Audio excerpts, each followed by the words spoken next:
역사적으로 시대마다 기축통화의 역할을 했던 화폐들이 있었습니다. 고대 로마의 은화, 스페인의 금은화, 그리고 영국의 파운드화입니다. 오늘은 부강했던 나라들의 통화가 쇠락해가는 과정을 통해 기축통화인 달러의 미래에 대해 이야기해 보겠습니다. 고대 로마는 정복전쟁을 통해 국력이 강하고 부유했습니다. 물가는 안정되고 재정도 건실했으며 경제와 무역은 발전했습니다. 그러나 5대 황제인 네로의 집권 기간에 최초의 인플레이션이 시작되었습니다. 그는 야심이 가득하고 끝없는 사치와 탐욕을 갈망하는 인물이었습니다. 그가 통치하던 시기에 로마의 도시건설과 귀족의 사치는 극에 달했습니다. 서기 64년에는 로마에서 대형 화재가 일주일 동안이나 계속되어 14개 도시 중 10개 도시가 폐허가 되었습니다. 네로 황제는 폐허가 된 도시의 재건에 나섰습니다. 하지만 부족한 재정 탓에 은화의 값싼 금속인 납이나 동을 첨가한 함량 미달의 화폐를 발행하여 공사 자금을 조달했습니다. 그 후 2명의 황제를 더 거치면서 150년 동안 로마 은화의 가치는 계속 떨어졌습니다. 서기 211년 세베루스 황제 때에는 은함량이 50%까지 떨어졌습니다. 결국 로마 제국은 심각한 경제난에 빠졌습니다. 화폐 가치가 떨어지면서 물가가 치솟고 재정 부담은 가중되었으며 병사들의 반란은 끊이지 않았습니다. 경제난으로 불만이 터져나오자 로마는 물가를 잡기 위한 개혁을 시도했습니다.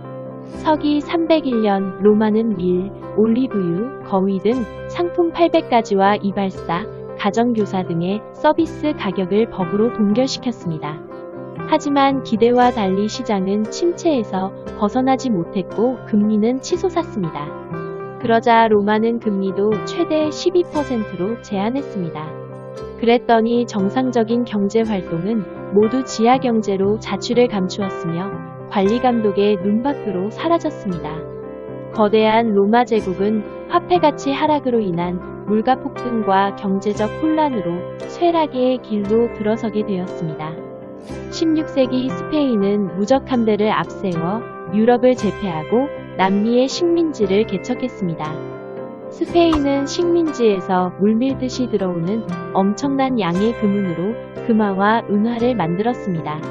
스페인은 이 돈으로 공업을 발전시키기보다는 귀족과 상류층의 사치품과 끊임없이 전쟁을 치르고 있는 군대를 먹여 살리는 데 소비했습니다. 갑작스럽게 늘어난 막대한 금화와 은화로 통화량은 늘었는데 소비할 상품이 부족해지자 심각한 인플레이션이 발생했습니다. 그러자 국민들의 생활은 더 어려워져 갔습니다. 이렇게 수십 년이 지나면서 스페인의 산업은 크게 위축되고 화폐 가치가 계속 떨어졌지만 사람들은 여전히 사치스런 생활에서 벗어나지 못했습니다. 앞으로도 영원히 식민지에서 생산된 금과 은이 자신들의 수중에 들어올 것이라고 생각했기 때문입니다.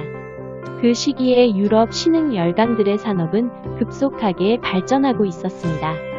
대부분의 스페인의 금과 은은 물품을 구매하기 위해 그 국가들로 흘러들어갔습니다. 영국을 비롯한 다른 유럽 열강들이 앞다퉈 공업을 발전시키는 동안 스페인은 산업 발전을 소홀히 함으로써 기축통화국으로서의 지위를 상실하고 유럽의 가난한 나라로 전락하고 말았습니다. 19세기 영국은 아메리카, 아프리카와 아시아 등 세계 도처에 식민지를 두고 있는 세계 최강국이었습니다. 산업혁명으로 대량 생산된 면제품을 세계 시장에 판매하는 세계 최대의 무역 국가이기도 했습니다. 면제품 무역을 기반으로 영국은 19세기부터 20세기 초까지 100여 년간 세계 무역의 20%는 해외를 점유하였습니다. 당시 유럽은 금은과 동 등의 금속을 거래 수단으로 하고 있었습니다. 그런데 나라마다 금속의 교환 시세가 유동적이어서 국제 간의 거래가 불안정했습니다. 게다가 무역 규모가 큰 영국의 입장에서는 거래할 때마다 대량의 금이나 은을 주고 받아야 하므로 운반과 보관에 어려움이 있었습니다. 그래서 영국은 1921년 전 세계를 대상으로 파운드와 금의 자유로운 교환을 보증한다고 선언했습니다. 영국 파운드와 금의 교환은 당시 영국이 전 세계에서 가장 금을 많이 보유하고 있었기 때문에 다른 나라의 신뢰를 얻을 수 있었습니다. 1867년에 주요 열강들은 영국 파운드를 중심으로 하는 근본이제의 도입을 결의하였습니다. 영국은 모든 나라에서 유통되는 파운드를 금으로 교환해 줄 수 있도록 파운드를 찍어낼 때에는 그 금액에 상응하는 금을 보유해야 했습니다. 영국 파운드가 기축통화가 되자 세계 각국은 무역대금을 결제하기 위해 파운드를 확보해야 했습니다. 파운드를 가지기 위해서는 영국의 상품을 팔거나 금을 주고 파운드와 교환해야 했습니다. 이렇게 해서 런던에는 금이 계속 유입되고 금거래도 활발하게 되었습니다. 영국은 세계 각국에서 거둬들이는 금과 무역 수입으로 외환, 투자, 보험 등 세계 금융시장을 독점하게 되었습니다. 그러나 1914년 1차 세계대전이 발발하면서 각국이 전비 마련을 위해 통화 증발을 하자 근본이제는 종말을 고했습니다. 1차 대전으로 영국을 포함한 유럽 경제는 피폐해졌고 전쟁 특수를 누린 미국은 경제적으로 부상했습니다.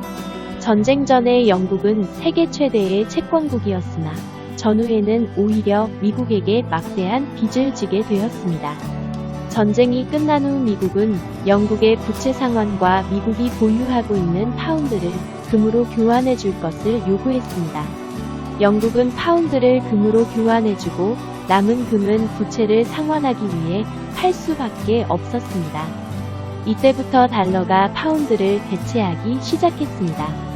근본이제에 기반했던 영국의 파운드는 기축통화의 지위를 잃게 된 반면 미국은 어마어마한 금을 축적하고 세계에서 유일하게 근본이제를 시행하면서 세계금융의 절대 강국이 되었습니다.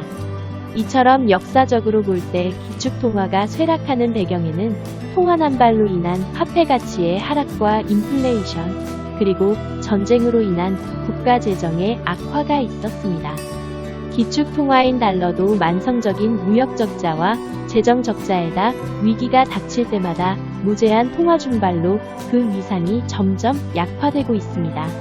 중국의 위안화가 부상하고 있기는 하지만 달러를 대체하기에는 아직 많이 부족합니다.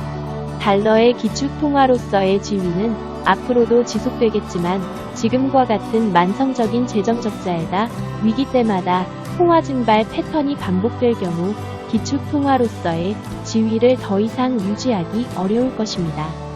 영상이 유익하셨다면 구독과 좋아요 부탁드립니다. 시청해주셔서 감사합니다.